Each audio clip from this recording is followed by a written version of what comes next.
अखिलेश यादव एक नायाब कोशिश कर रहे हैं और उस कोशिश का नाम है पीडीए। पीडीए का विश्लेषण जब भी होगा तथागत बुद्ध के इंसाफ और इंसानियत, प्रज्ञाशील करुणा के विचार पीडीए में मिलेंगे।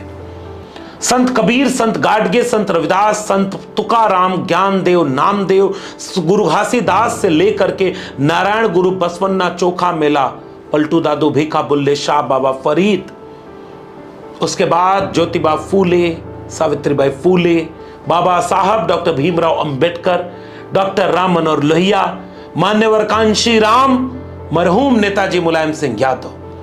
ऐसा लगता है कि हजारों साल की 90% लोगों की एकता के लिए जो कोशिश हुई, एक जमाने में इन्हीं महापुरुषों ने कोशिश की, उसी कोशिश का एक नया संस्करण है पीडीए।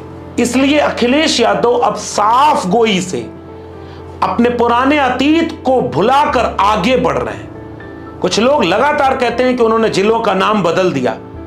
ज्योतिबा फुले के नाम पर जिले का नाम था, उसको बदल दिया।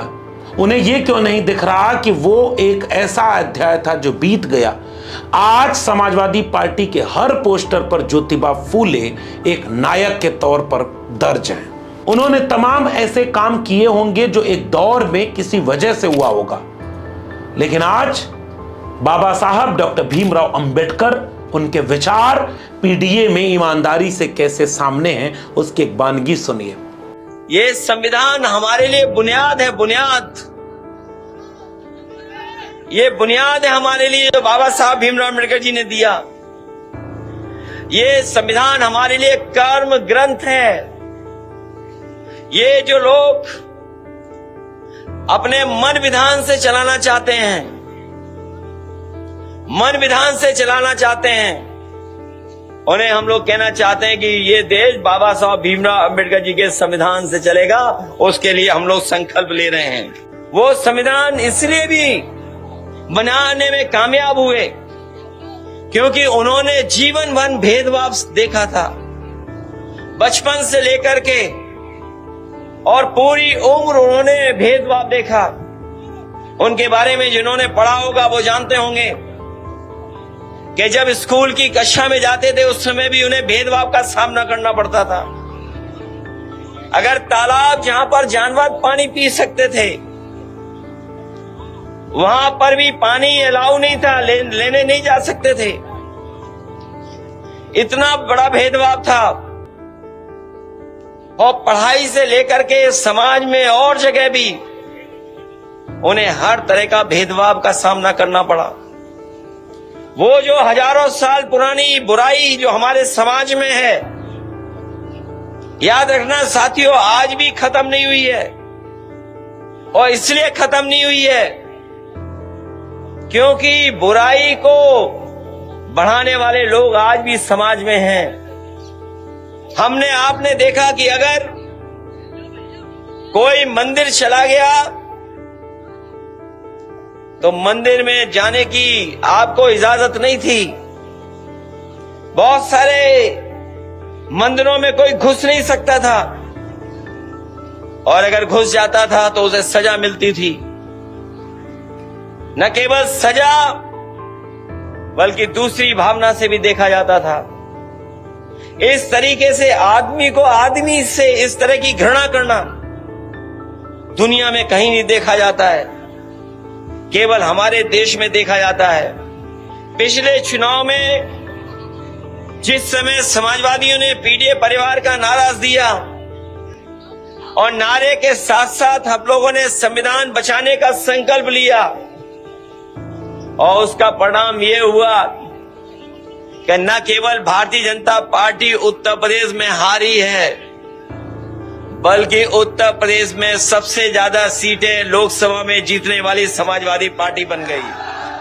इस पीडीए का मतलब है 90% कमेरा को जोड़ना। इस पीडीए का अर्थ है बाबा साहब के संविधान को देश का संविधान बनाकर आखिरी व्यक्ति के हक के लिए लड़ना। इस पीडीए का अर्थ है लोहिया के समाजवाद को आगे बढ़ाकर इस देश के आखिरी व्यक्ति को ताकत देना। पीडीए का अर्थ है मंडल और संविधान की लड़ाई को मुकाम तक पहुंचाना। इसलिए पीडीए के लोग इसी बात को चाहे आप राहुल गांधी में सुने, चाहे तेजस्वी प्रसाद यादव में, और नया पीडीए इस बड़ी एकता की बात करता है। उत्तर भारत की राजनीति में एक नया प्रयोग हो रहा है पीडीए का। वो पीडीए लोगों को जोड़ रहा है। वो पीडीए जब इतिहास बताता है, किसी रामजलाल सुमन के अपमान के लिए खड़ा हो जाता है, तो किसी फूलन देवी के इतिहास को याद करके अपने लोगों, अपने नौजवानों को समझाता है कि किसी ने अपमान किया तो मिलकर सम्मान की लड़ाई हुई। आज मिलकर उस सम्मान को बचाए रखना है। फूलन देवी का भी एक अलग इतिहास है, और शायद धरती पर दुनिया के इतिहास में इतना प्रताड़ना, इतना अन्याय, इतना अपमान किसी महिला का नहीं हुआ होगा जो फूलन देवी का एक समय पर हुआ है। इतिहास अलग अलग तरीके से लिखा गया। मुझे याद है कि फिल्म बनाने वाले जिन्होंने फूलन देवी फिल्म बनाई थी, जो फिल्म बनाई थी बैंडिट क्वीन, एक बहुत बड़े डायरेक्टर हैं, वो हमें एक हवाई जहाज में टकरा गए थे। उस समय हमारे साथ हमारे अंकल भी थे। वो एक लंबी यात्रा थी। उन्होंने उस फिल्म के बारे में जिक्र किया और पूछा कि ये बताओ, जब फिल्म अंत हो रही है, बात खत्म हो रही है, तो आपने नेताजी और समाजवादियों का नाम क्यों नहीं लिखा?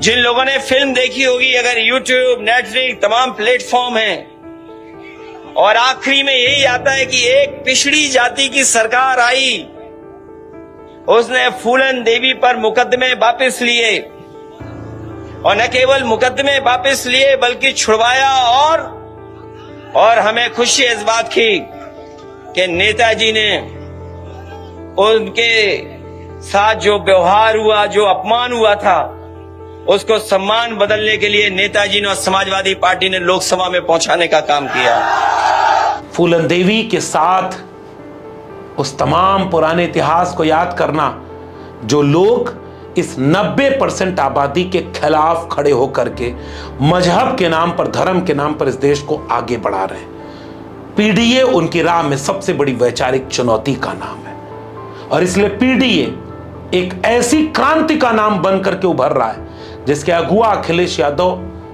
और उसके बाद राहुल गांधी और तेजस्वी यादव हैं। एक पीडीए की क्रांति केवल चुनावी होती तो चुनाव के बाद वो मध्यम पड़ जाती, लेकिन पीडीए ऐसा लगता है कि एक सामाजिक सांस्कृतिक एकता का आंदोलन है। सबको सबके हिस्से का हक मिलेगा, सबको सबके हिस्से का न्याय और अधिकार मिलेगा। पीडीए राहुल गांधी के तेवर में नजर आता है, पीडीए तेजस्वी की लड़ाई में नजर आता है, और पीडीए अखिलेश यादव के बुलंद परचम के साथ पूरे देश में एक उम्मीद बनकर जा रहा है।